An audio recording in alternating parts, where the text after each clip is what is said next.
Hello and welcome to another episode of Attacking Third, a CBS Sports soccer podcast. I'm Sandra, Herrera, lead NWSL writer for CBS Sports, joined today, as always, by my colleague and co-host Lisa Roman, broadcaster and analyst for CBS Sports. On today's episode, we have an NWSL semifinal preview. We're one step closer to the NWSL Championship final. Reminder that you can catch a live Attacking Third show at the NWSL Championship. That's right. Lisa and I are going to be at Audi Field in Washington, D.C. on October 29th. Before the NWSL final, join us for a live pregame show with special guests and analysis. Lisa, we got to make some predictions. The semifinals are here. How you doing? I'm great, Sandra. I am so ready to talk about the semifinals because playoff season is upon us. We went live yesterday and was talking about all the Philly sports that are just crushing it and doing well. Of course, the Phillies lost yesterday, but we won't talk about it.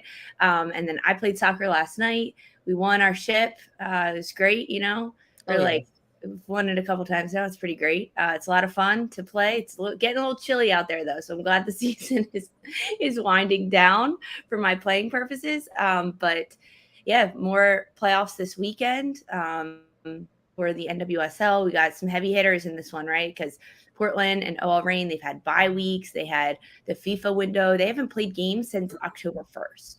And that is just crazy to think about. Of course, we're going to talk all about it, but that's what I'm really excited to kind of dive into a little bit more. I love that you just sort of like snuck in or eased in, won a championship with my team. No, celebrate that. Love that for you. Sure. We ask the players all the time whenever we're like interviewing them if they had like a post celebration go to beverage or meal. What was yours? I'm gonna ask you. So of course this is like a social league. So it was like planned last week when we won the semifinal. Like, okay, next week is the championship on Wednesday. If we win, like we're going to the bar. And someone else is like, well, if we lose, we're going to go to the bar too, which yes, obviously you're going to the bar no matter what, because it was the championship game. We ended up winning last night. So we went to a local like Irish bar, Bonner's, got some like pictures of Miller Lite, nothing too crazy, just like one beer and then headed home because at that point it's way too late when your game's starting at 9:30 and you got to go live the next morning. It's like one beer and let's go home and go to bed. I can hear you now at Bonner's being like, guys, I can only have one. I got to get up early in the morning and record with Sandra for A3. Mm-hmm. And here we are together again. No, I feel you. It's we've definitely been like managing ourselves this week in the lead up to the semifinals. I'm definitely still congested, so shout out to everybody sticking with me, especially you, buddy. Getting through it. Got my tea brewed early this morning, and I was like, let's do it. Let's hop on alive. Let's make some picks. Let's talk about these NWSL semifinals because they are here. They're going to be kicking off on October the 23rd, Sunday, fun day. Let's start with Portland Thorns FC versus San Diego Wave FC. These are all hosted on the West Coast. We've got Pacific Northwest semifinals. This one's going to be held at Providence Park. It's going to kick off at 5 p.m. Eastern. You can catch all the action on CBS Sports. Let's dive right in. San Diego Wave FC, the team that we've got a little bit more film on in this postseason, right? They punched their ticket to the semifinal with a 2-1 win over Chicago Red Stars. Extra time in that one. They needed to settle things out with a little bit of overtime, and it was thrilling, right? We love chaos in the NWSL. And like you alluded to already, Lisa, Portland Thorns, haven't played a game in a little while. When being one of the top two teams, first place and second place earned a direct bye to the semifinal. And Portland Thorns, with their second place finish, haven't had a game in a little while. So when we're looking at the landscape in front of us here of the semifinals, what are you looking to get out of this game from either side here? Yeah, I think starting with like the series history between these two sides, San Diego and Portland, it's always good to kind of reflect on that because as you mentioned, San Diego, they're coming off of that big overtime win, which I think tells a lot about the character of the San Diego side because this was a team that went down in this match against Chicago, and at the half they were losing. It was 1-0. And They ended up getting the equalizer late in the second half, just past the hour mark, and then taking it into extra time. And of course, Alex Morgan scores the game winner. But before that point, San Diego had not been losing when they were behind at the half during the regular season. They had never won a game. So that was the first time that they walked into a locker room down a goal, that they ended up turning it around, getting the equalizer, and then ultimately getting the game winner. I think that's like pretty telling about this San Diego Wave side and how much they've come through this year, and the adversity that they've pushed through, being the expansion side, dealing with a lot of injuries, players coming in and out. The mistake by Sheridan to give up the goal early in that match against Chicago, I think that was just like a lot of character building on the San Diego side. So when you look at like how these two teams have played, they're both on the West Coast, so they played in Challenge Cup together. And throughout the two Challenge Cup matches, Portland dominated, won both of those games. However, during the regular season, San Diego picked up points. They got a win on the road their first time, 2-0 at Providence Park over Portland. And then it was a tie when they played at home, a 2-2 tie. So during the regular season, San Diego has scored 4 goals against Portland. And Taylor Korniak, she has 3 of the 6 overall goals against this Portland side. So which I think like math-wise makes up 75% of Taylor Korniak's goals this year, which is like crazy to think about. Wow. That Taylor Korniak just has lights out games against Portland Thorns. And I don't think this will be any different, because we saw Korniak coming out of that Chicago game, playing very well, like being the connector, the player to flick it on, the target on the set piece, is essentially doing Korniak's job to a T. Dealing with a bit of an injury and ended up playing significant minutes in that match. So I'm not sure how intense their training was this week, but I hope it did a lot of mental work, right? Like film watching, like sitting and talking about tactics, like resting and rehabbing bodies and things like that. And because Portland has had so much time to rest, right? Their last match was October 1st against Gotham. That was the match that Portland could have won the Shield. All they had to do was get 3 points off Gotham, and they were walking away the Shield winners in the NWSL, but they don't end up doing that. That's a 3-3 draw against Gotham. That match was crazy. I will never forget that match, because it was so back and forth between those two sides. But you have to look at the personnel for Portland and who they've got, because they've got Bella Bigsby in goal. She's got 9 shutouts on the year. You look up top, Sophia Smith is just on fire. 14 goals during the regular season, 10 goals at the international level. So those are double-digit goals in one calendar year for a player. She now joins the likes of Abby Wambach, Sydney Leroux, Kristen Press on that milestone of double-digit goals for both club and country in one calendar year. And Sophia Smith is not slowing down anytime soon. I think that Kaylin Sheridan is going to have a lot of work to do. Naomi Girma against Smith. I love that Stanford battle. They know each other very, very well. Center back for San Diego against Portland's forward Smith. That's really a big battle and a big matchup that I'm looking to see how Girma handles that, with Hina Sugita coming in off the wide areas and floating centrally, and really how San Diego defensively picks up all of Portland's pieces going forward, because we know what San Diego does with the ball, right? They go long, they look to find Korniak, they look to find Morgan, get on the back foot. And I mean, Portland's got an incredible defense, right? Like you look at someone like Kelly Hubley alongside Becky Sauerbrunn, like these are players that understand how to go up against an Alex Morgan. I mean, Kelly Hubley can match Morgan pace for pace, stride for stride. And Sauerbrunn just knows her so well. She knows how to bump her off, where her movements are going to be. This match is probably one of the better ones of this weekend. Of the two that we're going to talk about, this one is a really big battle for me. Yeah, I like the concept, right, of number 2 going up against number 3 in a semifinal.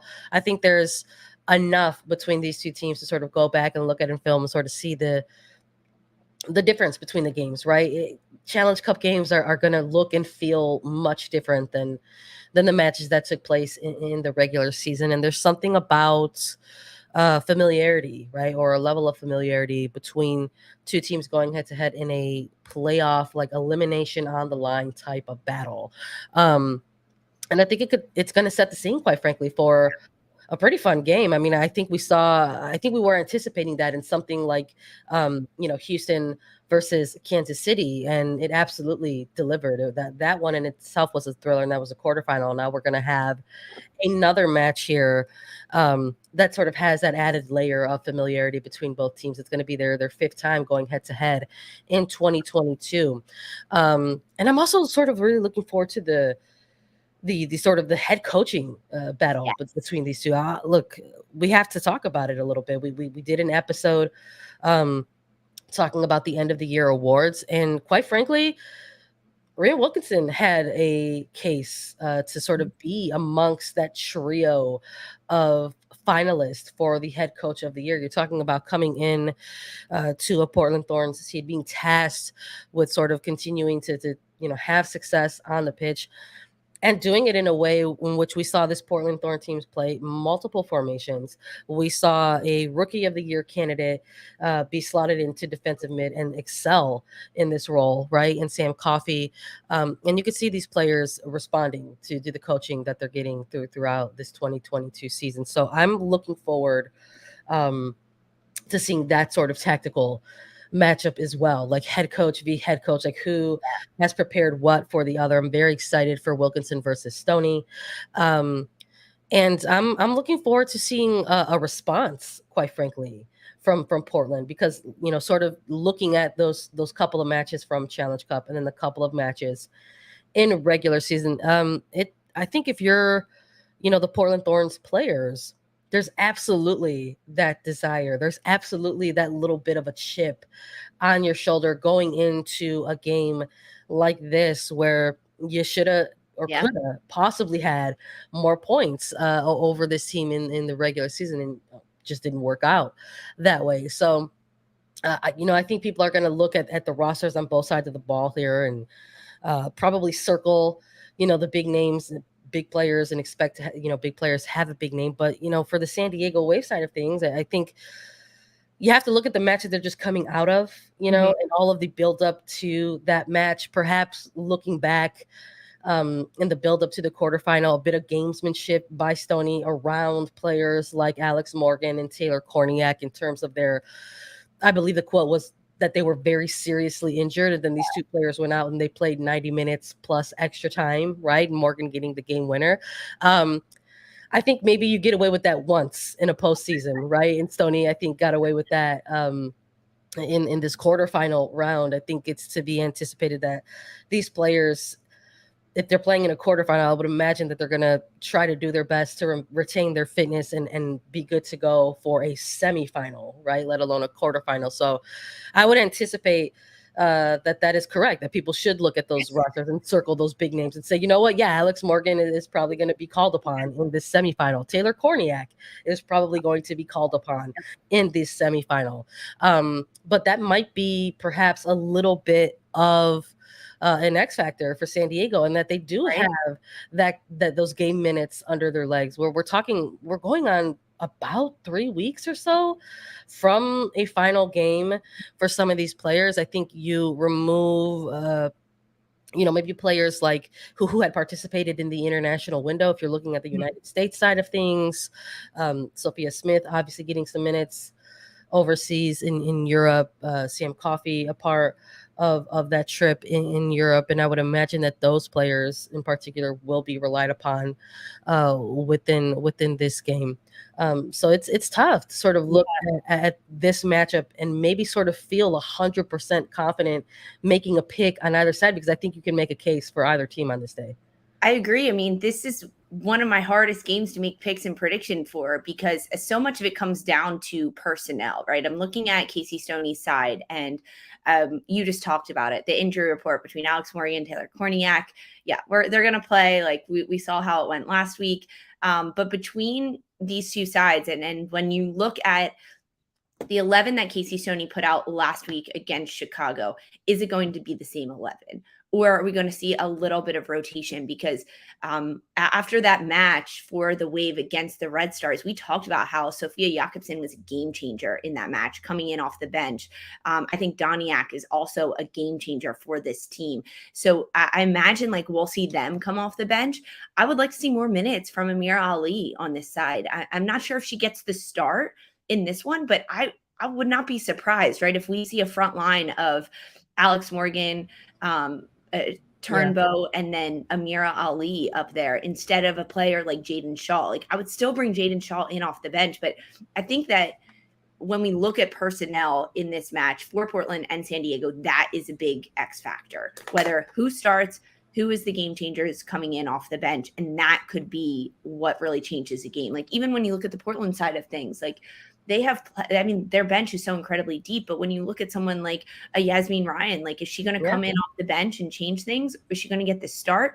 I kind of hope she comes in off the bench, not because she doesn't deserve the start, but I think the impact that Ryan can make in a game with fresh legs coming on maybe in the 65th minute, right? Like 70th minute depending on the scoreline of the game at that point, knowing that, hey, you could be playing an extra 30 minutes at the end of the 90 into the extra time.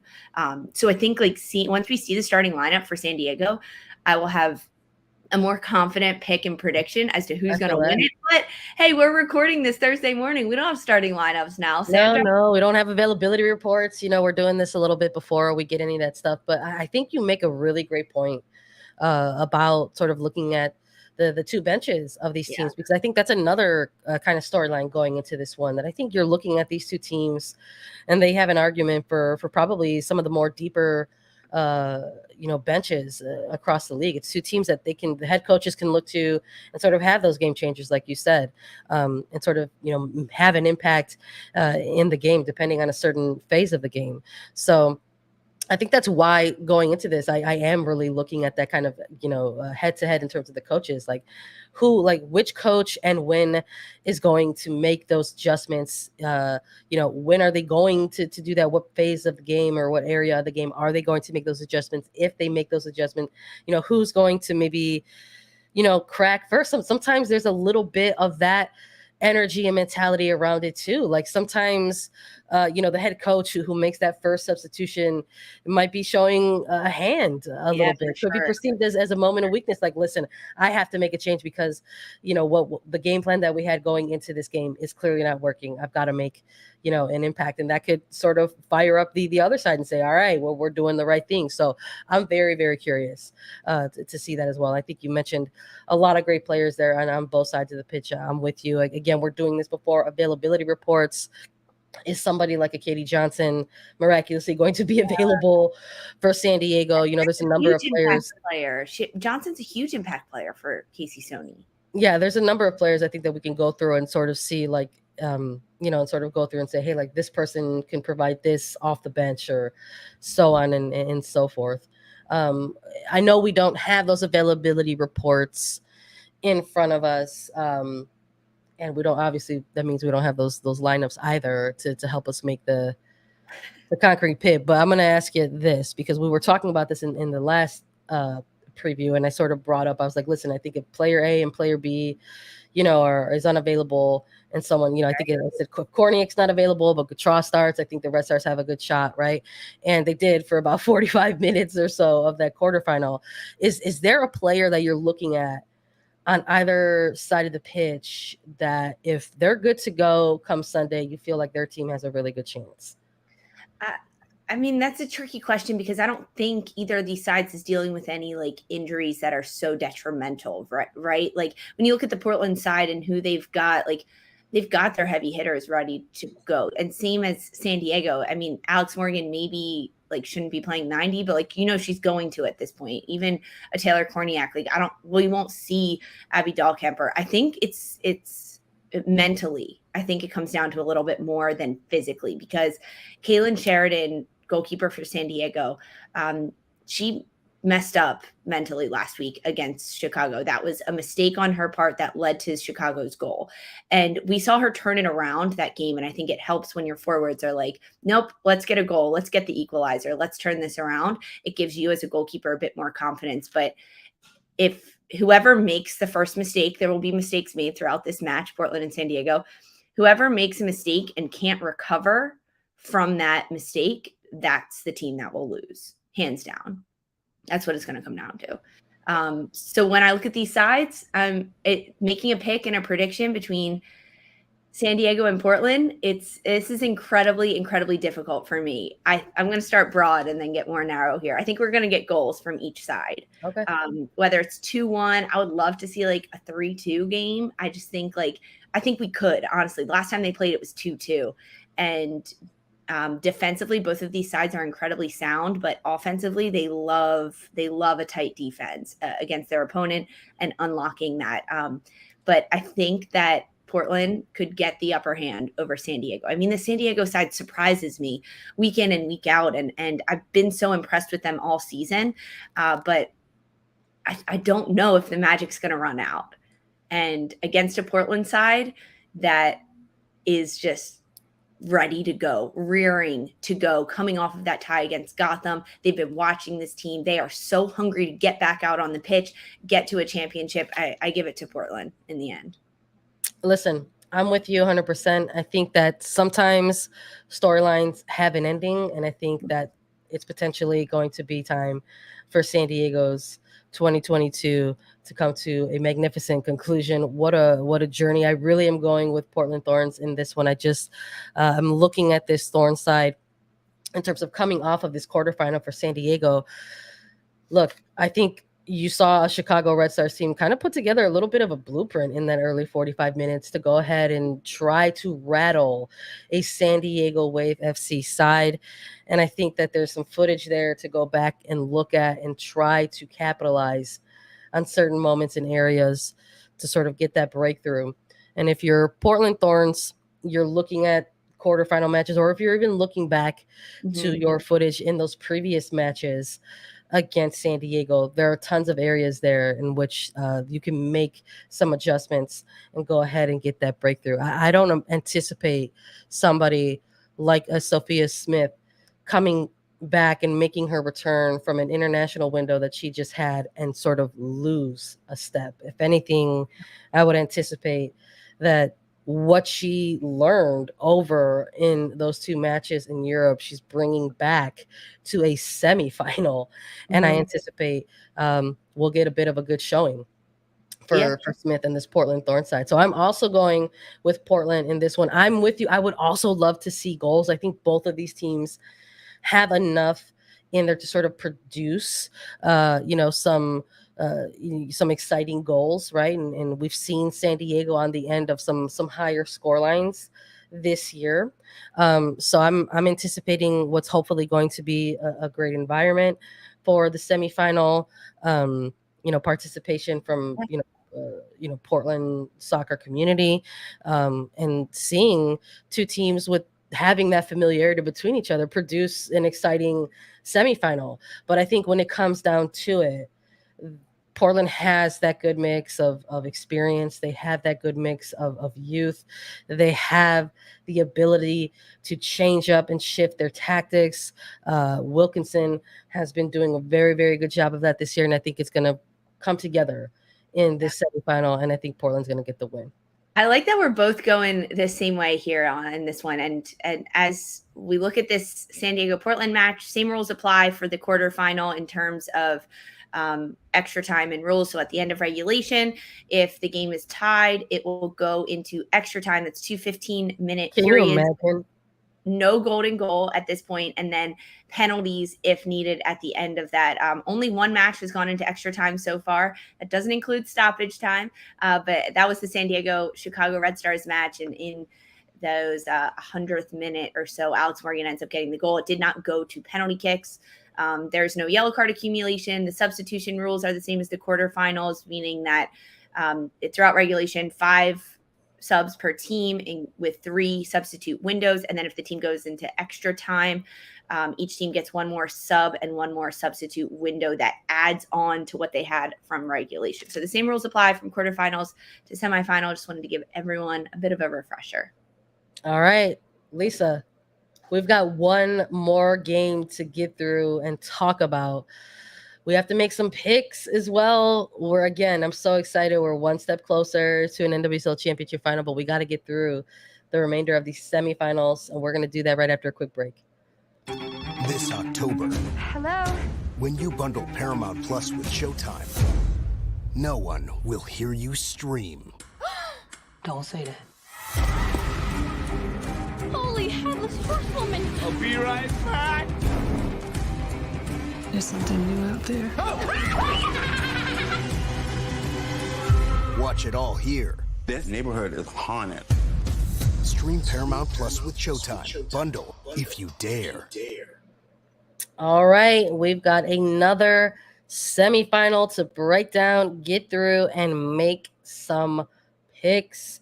We have another semifinal hosted in the Pacific Northwest. This one is OL Reign versus Kansas City Current at Lumen Field in Seattle, Washington. This one also kicking off on Sunday, October 23rd at 7:30 p.m. Eastern. Catch all the action on CBS Sports. I'm excited for this one, Lisa. I'm excited for them all, but I'm excited for this one too. I'm very excited for this one.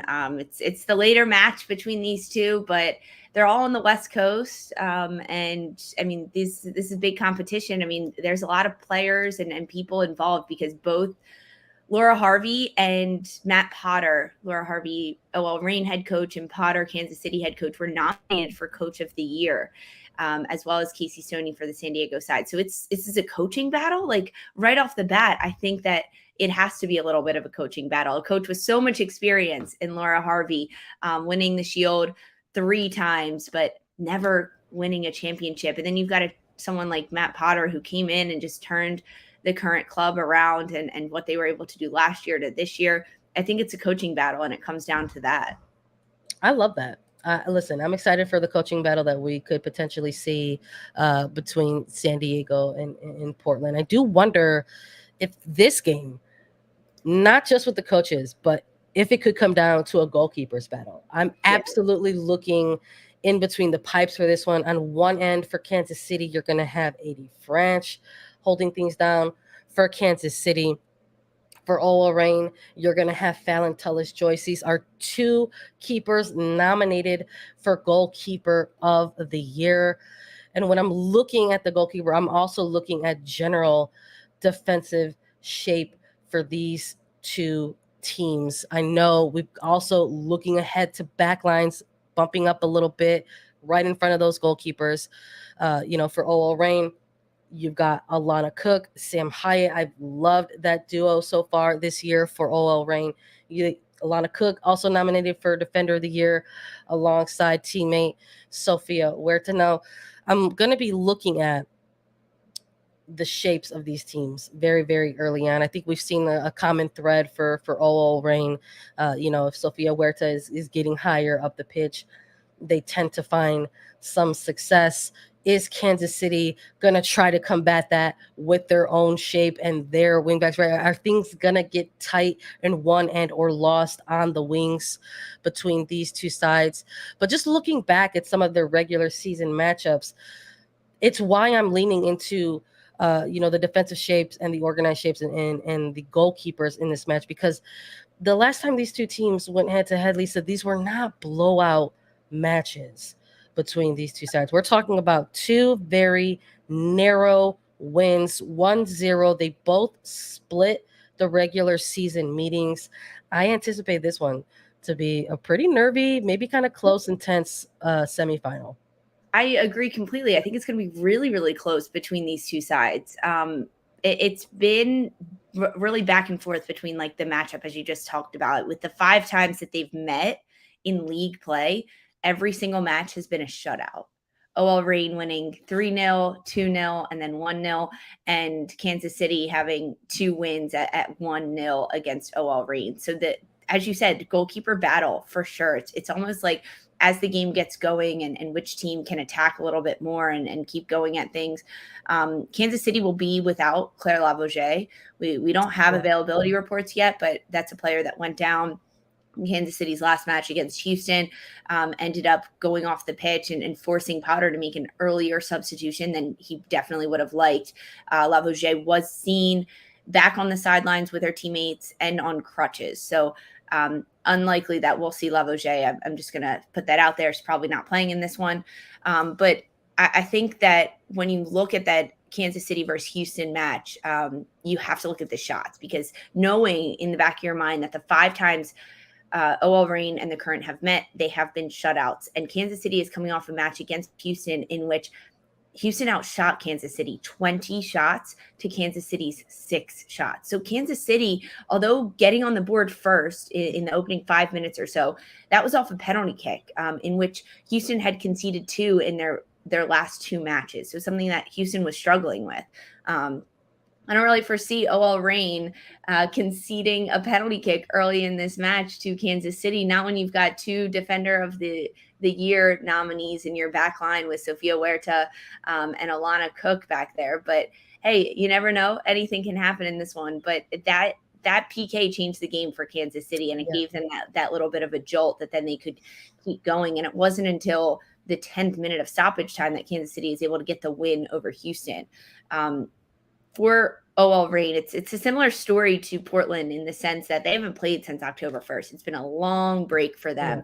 And that game, though, was a big game for them. It was against Orlando Pride.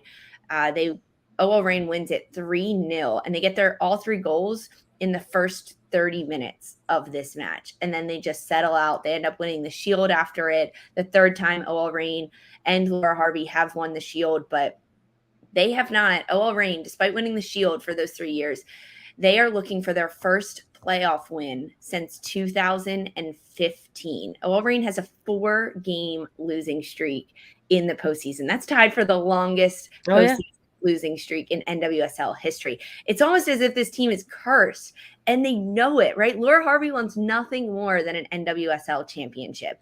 That is why she was brought back there. That's why she wanted to go back to OL Reign, so she could do just that. She got a piece of the puzzle winning the Shield with this team, but now can they do it? And this is going to be the biggest test for them. There's a lot of pressure for this OL Reign side, and they definitely feel it. Now, I also think this is a team that really, really likes pressure. When you look at who they've got, someone like a Jess Fishlock, Megan Rapinoe, Rose Lavelle, they thrive under that pressure. Bethany Balser and Megan Rapinoe, they lead OL Reign in 7 goals, both this year. For Balser, this is the 3rd consecutive year that she has led this team in goals scored throughout it. And then you have to look between the sticks, because Fallon Tillis-Joyce, OL Reign's only Iron Woman this year, 9 clean sheets, only 19 goals against, the stingiest defense in the NWSL. And it really starts with this young goalkeeper that's playing in her first year in the NWSL. I think when you said it, Sandra, that it's going to be a goalkeeper battle between Adie Franch for the Current and Fallon Tillis-Joyce for OL Reign, that you hit it right on the head, because whichever goalkeeper can come up with more saves, frankly, like Franch coming off of a big game against Houston, 4 saves in that match to Jane Campbell's 1. So Kansas City was put under pressure from Houston. So they understand how to kind of battle that. But between these 2 sides with Reign and Kansas City, I think that like the want and the desire is there too, right? That we know that this Kansas City side is just so jazzed up to be here. They're just like the happiest team watching them play, honestly. They're just like happy-go-lucky, happy to be here, working incredibly hard, but they are just so like proud of themselves and where they've come and why they're here, that it's that belief that almost carries a team. Whereas when I look at an OL Reign side, it's almost a bit grittier. It's a bit like, we deserve this. We've been here. We've been fighting for it. We're the better team. We won the Shield. Like, let's go out there and get it and be like this dirty, like gritty, not dirty in terms of that, but just like gritty, hard-nosed team. That it's going to make it a very interesting battle. I think we'll see different styles of soccer on either side of the pitch. Yeah, for sure. I think it's also, listen, we talked about it a little bit with Portland and San Diego. I think it's also going to, it's also going to come down to who's missing or who's available to this game as well. I think Lavogé is going to be a huge loss for this Kansas City side going into the semifinal. We can't act like that's not a grim scenario for the team, but the return of somebody like a Desiree Scott, her availability potentially for this match, I think could perhaps even things out a little bit in that middle third for Kansas City. So I'm sort of eager to see what her availability looks like. Scott was unable to participate in that quarterfinal match against Kansas City, and obviously Kansas City, the winners in that one. So I don't know if you can actually say like, oh, like they desperately, missed her presence. But I will say that having somebody like a Desiree Scott will only add to your team's chances moving forward. But looking between the two teams, I do wonder, OL Reign is in a little bit of a similar situation as they were this time last year. They finished as one of the top 2 seeds in 2021. They earned a direct bye straight to the semifinals. Chatting with Jess Fishlock around this time last year, saying that was something that the team wanted to do. They wanted to get that bye week. Older players like Megan Rapinoe saying like, hey, like if we can get the extra time, like we'd appreciate it. But looking at this, I do wonder if something like the extra time off was a little bit of a disruption for that team at that point in 2021. Is that going to sort of rear its head again in 2022?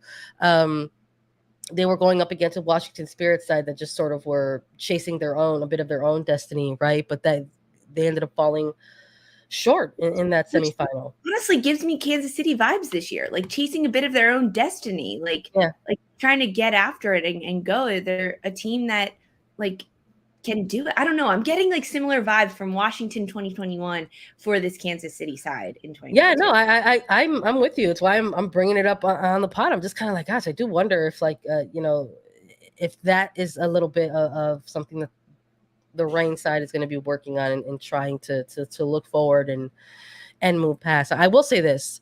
It's a different scenario in that this team is actually going to be able to host their semifinal, right? This was something else that worked against them a little bit last year. The kind of merry-go-round of where they could possibly host their semifinal game. There's going to be a bit less of movement in that sense. There was a little bit of chaotic energy around trying to figure out where and when they were going to be able to host their semifinal, but that's not something that they have to worry about in 2022. The Reign know that they are going to host the number 5 seed at Lumen Field in Seattle, Washington, and they are going to play in front of their home community in this semifinal. I think it adds a layer of security. It adds a layer of confidence for this team that did earn the bye week compared to last year in 2021. I'm looking for looking for the players who during this time on the Reign side were able to participate in international windows. Imagine that they are going to take what they got out of those minutes in the international window and bring that into their trainings in preparation for this semifinal against Kansas City. I am absolutely thrilled at even the idea of an NWSL semifinal being hosted at Lumen Field for OL Reign. It's going to be very exciting. We've been talking a lot about some of the playoff crowds that have been showing up for the NWSL postseason. And listen, OL Reign are one of these teams that are making a push to have a really good environment during this event. They're really making it an event of things. So I'm going to be looking. Yes, I think, again, people are going to look at big names and big players and sort of circle those players and sort of, anticipate big performances from them. I think if you're looking at OL Reign, you're gonna say, oh, Megan Rapinoe, Jess Fishlock, these are the original gangsters, right? These are the OGs of this team. Want to have them have big games for this team. You're looking at Kansas City, you could say, somebody like a Lola Bonta or somebody like, an Adriana French to have strong games for Kansas City. But I'm looking for those younger players to come in and have an impact, sort of steal this game, right? Sort of steal it and take it and make it theirs. If I'm OL Reign, you want to have strong games from Sam Hyatt, who's been putting together a very strong, consistent season on that back line for this OL Reign side. I'm looking at Bethany Balcer to continue her form into the postseason. What's the availability of Jordan Hiedema? Like, is she going to be able to provide what she has been providing for this team during a late second half surge of the season for OL Reign, right? So these players, the players who have only been with the Reign for X amount of seasons, who are the younger ones of this group, and to sort of go on and take that next step and sort of say, yes, we've arrived, right? We're the next wave of OL Reign, and we will be the ones sort of continuing this legacy. So I'm looking for those players to have an impact, Lisa, and it's why I'm going with the Reign to win this semifinal. Yes, Sandra, I am right there with you. I'm predicting a Cascadia rivalry NWSL Championship between Portland and OL Reign. I do think that OL Reign is going to get the upper hand over Kansas City. Like, with the shot production that OL Reign is able to put up, the quantity and the quality of it that we've seen consistently throughout this year, I think it's most impressive from this OL Reign side. And I mean, like, it comes down to like areas of the pitch, right? Like, where can Kansas City thrive in those areas? Where can OL Reign thrive in those areas? And I think centrally for OL Reign, they thrive with switching the ball from one side to the other. Their central players are just so key for how Laura Harvey wants to build and wants to play with this team. And matching up against whether it's a Desi Scott in that defensive six for Kansas City or an Alex Luera, I think that they'll put pressure on them. But with the imbalance that OL Reign has against this Kansas City side, the midfield battle will be won by OL Reign. Now, if Kansas City can attack the wide spaces, get the ball into the wide areas, send crosses in, that'll be a different story. But the like amount of pressure that OL Reign puts on teams, I think that they're just going to get it a little bit more. I think Laura Harvey matching up this coaching battle against a Matt Potter just has the experience upper hand and has like the knowledge of this postseason game. Whereas Potter, he's doing it right. Like we talked about the other day, I honestly think he should be coach of the year in this season. But I think in this specific battle that Laura Harvey could outcoach Potter in this situation. And that's perhaps what it's going to come down to. And those game changers not coming off the bench as in the San Diego Portland match, but who starts the game and who starts stronger for these two sides. Yeah, I have OL Reign winning it with you. Wow. We're going the same right for both. Portland, we both have Portland winning. We both have OL Reign winning. I'm really excited for this weekend. Look, I am too. We'll see how our picks shake out when we do the recap. But exciting time as the NWSL semifinals are finally here. You can catch all of the action on CBS Sports Network Sunday, October 23rd. You've got Portland Thorns versus San Diego Wave at 5 p.m. Eastern and OL Reign versus Kansas City Current at 7:30 p.m. Eastern. Make sure you tune in to all the action. Thank you all so much for joining us and listening to Attacking Third. Download, follow, listen to us anywhere you get your podcast. If you like what you hear, please leave us a 5-star rating and review. That helps us out so much at the show. And if you can watch us too. Subscribe to us on YouTube to get alerts whenever we go live. Get your tickets to the NWSL Championship in Washington, D.C., and you can see us Attacking Third for our live show. And we will be back with more coverage, exclusive interviews with our NWSL playoff coverage, and a weekend recap on Sunday. For Sandra Herrera and Lisa Roman, this was Attacking Third.